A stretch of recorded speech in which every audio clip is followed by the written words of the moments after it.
ஈரோடு கிழக்கு தொகுதி காலியாக இருப்பதாக தலைமை தேர்தல் ஆணையத்திற்கு தமிழக தலைமை தேர்தல் அதிகாரி கடிதம் எழுதியிருக்கிறார். ஈரோடு கிழக்கு தொகுதி காலியாக இருப்பதாக தலைமை தேர்தல் ஆணையத்திற்கு தமிழக தலைமை தேர்தல் அதிகாரி கடிதம் எழுதியிருக்கிறார். கூடுதல் விவரங்களை செய்தியாளர் கார்த்தி வழங்கிட கேட்கலாம். கார்த்தி, வணக்கம். இந்த கடிதத்தில் என்னென்ன குறிப்பிடப்பட்டிருக்கிறது? இது குறித்தான விவரங்கள். தொகுதி காலியாக இருப்பதாக இந்திய தலைமை தேர்தல் ஆணையத்திற்கு தமிழக தேர்தல் அதிகாரி கடிதம் எழுதியிருக்கிறார்.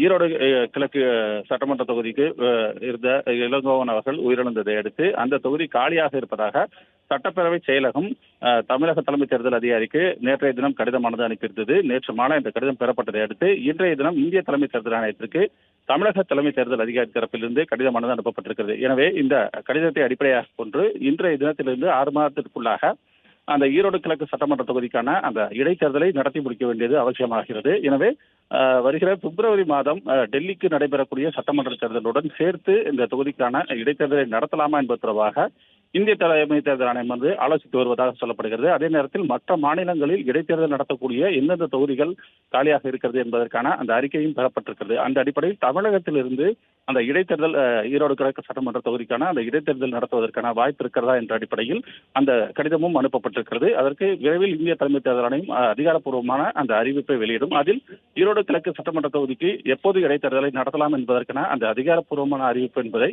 இந்திய தலைமை தேர்தல் ஆணையம் விரைவில் வெளியிடும் என்று எதிர்பார்க்கப்படுகிறது.